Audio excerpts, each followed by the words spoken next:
Assalamualaikum warahmatullahi wabarakatuh. Alhamdulillah, alhamdulillahirabbil alamin. Wassalatu wassalamu ala asrofil anbiya'i wal mursalin wa ala alihi wa sahbihi rasulillahi ajmain. Puji syukur marilah kita ucapkan atas kehadiran Allah Subhanahu wa taala yang telah melimpahkan rahmat dan karunia-Nya kepada kita bersama. Salawat beserta salam tidak lupa juga kita kirimkan kepada Nabi junjungan kita, Nabi besar Muhammad Sallallahu Alaihi Wasallam, yang mana beliau telah membawa kita dari alam kebodohan menuju alam yang berilmu pengetahuan seperti yang kita rasakan pada hari ini.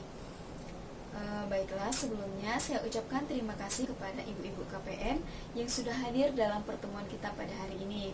Nah, mungkin pada pertemuan sebelumnya kita sudah membahas materi tentang kesejahteraan disabilitas. Nah, ya, jadi kita ulas sedikit mengenai disabilitas. Masih ingat kan sebelumnya materi kita? Masih, Bu. Coba kepada Bapak Rodi, kira-kira tentang disabilitas apa yang Bapak ingat, Pak? Disabilitas itu orang-orang yang berkebutuhan khusus, Bu. Ya, terus? Itulah, Bu, yang ingat, Bu. Yang berkebutuhan khusus. Nah, jadi benar ya. Terima kasih kepada Bapak Rodi. Jadi kalau orang yang disabilitas adalah orang yang berkebutuhan khusus, orang yang istilahnya dia memiliki kekurangan.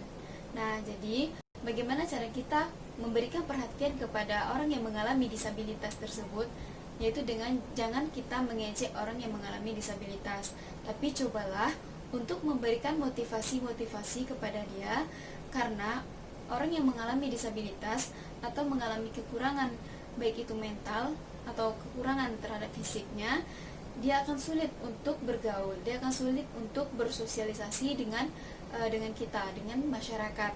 Nah, maka dari itu mari kita sama-sama memberikan dorongan kepada orang-orang yang mengalami disabilitas, baik itu disabilitas berat ataupun disabilitas ringan, agar mereka bisa percaya diri dan mau bersosialisasi dengan kita layaknya seperti biasa gitu.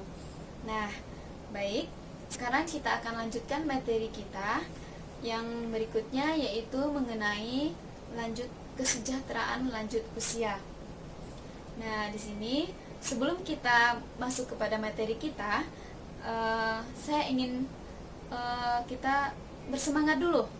Baiklah, apakah masih ingat tepuk P2K2 yang saya ajarkan sebelumnya?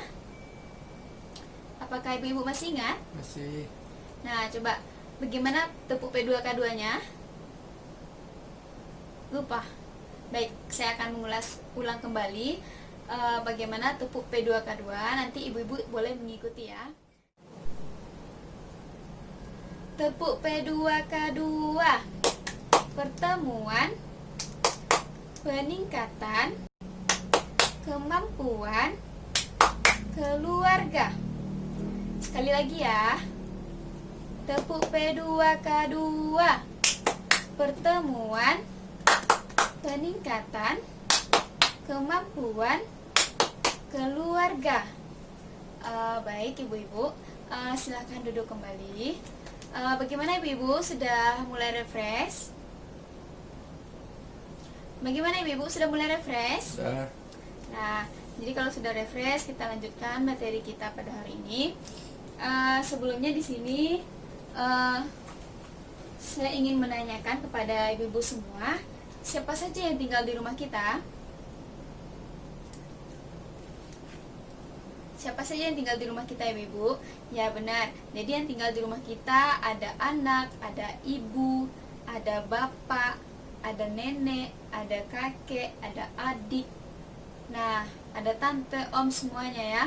Nah, jadi kalau seperti nenek, kakek, oma, opa, itu disebut dengan apa? Ya, jadi itu disebut dengan lansia. Nah, jadi siapa yang dikatakan lansia, ibu-ibu? Siapa yang dikatakan lansia? Ya, benar. Jadi yang dikatakan lansia adalah orang yang sudah tua. Itu benar ya, ibu-ibu. Nah, tapi di sini saya ingin menanyakan, kalau lansia itu kondisinya seperti apa? bagaimanakah kondisi orang yang sudah tua tersebut? Ya, orang yang lansia, orang yang sudah tua, kadang dia lupa ingatan, ada yang bilang cerewet. Ya benar, itu benar juga ya. Nah, jadi yang di usia berapakah orang-orang tersebut dikatakan lansia? Ya, ada yang mengatakan usia 60 tahun ke atas, ada yang mengatakan usia 70 tahun ke atas, 80, 90, itu benar juga. Nah, jadi di sini saya akan menjelaskan pengertian lansia, yaitu menurut Undang-Undang Nomor 13 Tahun 1998, yang mana lansia itu dibagi menjadi 3. Yang pertama yaitu lansia produktif. Yang disebut dengan lansia produktif yaitu lansia yang masih mampu bekerja atau masih mampu untuk menghasilkan, yang masih bisa menghasilkan. Nah, kemudian ada juga yang disebut dengan lansia non-produktif. Siapa dia lansia non-produktif? Yaitu lansia yang tidak mampu lagi bekerja. Jadi dia kehidupannya hanya bergantung kepada orang lain. Seperti makan, itu makannya itu kayak dimasakkan gitu. Kemudian untuk dia kadang ada yang nggak bisa mandi, ada yang kadang nggak bisa untuk buang air, dia udah nggak bisa lagi gitu. Nah, yang kemudian yaitu adanya lanjut usia. Yang disebut dengan lanjut usia yaitu orang yang usianya sudah 60 tahun ke atas. Nah, itu yang disebut dengan lansia menurut Undang-Undang Nomor 13 Tahun 1998. Nah, tetapi lansia menurut PKH yaitu orang yang sudah berusia di atas 70 tahun ke atas. Itulah yang mendapatkan bantuan dari PKH. Nah, di sini saya juga ingin menanyakan, mengapa lansia itu perlu diperhatikan? Coba Bapak Rodi, kenapa lansia itu perlu diperhatikan? Ya karena dia sudah tua dan tidak bisa melakukan kegiatan sendiri. Tidak bisa melakukan kegiatan sendiri, benar. Nah, jadi benar ya, kenapa lansia itu harus diperhatikan? Karena kan lansia itu dia sudah tua, dia nggak bisa mengerjakan sendiri pekerjaan. Istilahnya untuk mengurus dirinya sendiri saja dia kadang tidak bisa. Contohnya seperti makan, seperti mandi, seperti pergi ke kamar mandi. Nah, itu dia tidak bisa dan dia membutuhkan bantuan orang lain. Kadang ada lansia itu yang sudah udah nggak kuat gitu. Jadi kalau kamar mandi itu harus dipapah, atau ada juga lansia yang udah sakit-sakitan sehingga untuk bangun dari tidur saja harus dibangunkan, harus dibantu lah gitu sama anaknya atau sama perawat dan lainnya. Nah, kemudian kenapa lansia itu harus diperhatikan? Nah, karena lansia memiliki hak yang sama dengan kita, yaitu dalam berbangsa, dalam bernegara dan bermasyarakat. Nah, seperti lansia itu mempunyai hak untuk diperhatikan dalam kesehatannya. Nah, jadi lansia juga diberikan seperti yang sekarang ada program pemerintah yaitu Kartu Indonesia Sehat. Nah, tujuannya ketika lansia mengalami sakit, dia bisa berobat, dia bisa pergi berobat. Nah, itu salah satu contoh yaitu bahwa dia mempunyai hak yang sama dengan kita. Nah, kemudian kenapa lansia harus diperhatikan? Karena peningkatan jumlah lansia. Ya, banyaknya lansia sehingga kita harus memperhatikan dia. Kemudian kenapa lansia harus diperhatikan? Banyaknya lansia yang terlantar. Banyak lansia yang terlantar di luar sana. Kemudian ada juga lansia yang masih potensial, itu dia ditelantarkan juga gitu. Nah, sedangkan dia masih potensial dan masih bisa bekerja. Nah, kemudian menurut data itu lansia juga banyaknya lansia yang mengalami kekerasan dan penelantaran. Nah, mungkin bisa kita lihat sendiri ya di lingkungan kita saja, kan itu banyak lansia. Nah, itu banyak yang mengalami penelantaran, ditelantarkan oleh anaknya, yang tidak diurus oleh anaknya. Kemudian lansia yang bahkan ada yang sampai melakukan kekerasan fisik terhadap lansia. Nah, kan itu sangat disayangkan sekali. Nah, kemudian lansia itu adalah orang yang membesarkan kita, orang tua.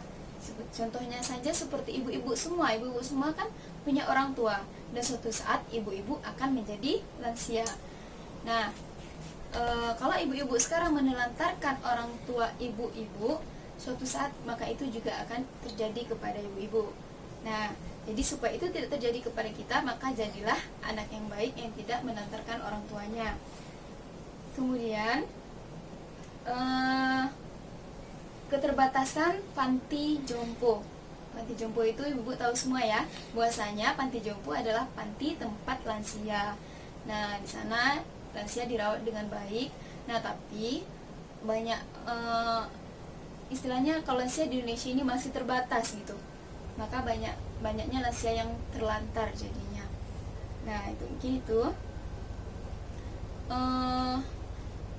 Jadi ibu-ibu semuanya, tadi saya sudah memaparkan materi tentang lansia. Sekarang saya minta salah satu dari ibu-ibu coba apa yang ibu tangkap dari apa yang kita pelajari hari ini. Menghargai lansia. Menghargai lansia dengan cara menyediakan kebutuhannya dan membantu apa yang dibutuhkan oleh lansia tersebut. ya. Karena suatu saat kita juga akan menjadi lansia. Ya, baik, terima kasih kepada Bapak Rudi. Jadi dapat kita simpulkan untuk materi kita pada hari ini bahwasanya marilah kita bersama-sama memberikan perhatian terhadap lansia, baik itu orang tua kita sendiri ataupun lansia yang bukan merupakan orang tua kita gitu. Karena yang namanya lansia, dia butuh perhatian, dia butuh diperhatikan agar dia istilahnya dia merasakan kasih sayang gitu dari kita. Nah, mungkin untuk materi lansia atau kesejahteraan lansia kita cukupkan dulu sampai di sini, dan minggu depan dan pertemuan selanjutnya yaitu akan kita lanjutkan kembali. Saya akhiri dengan Assalamualaikum warahmatullahi wabarakatuh.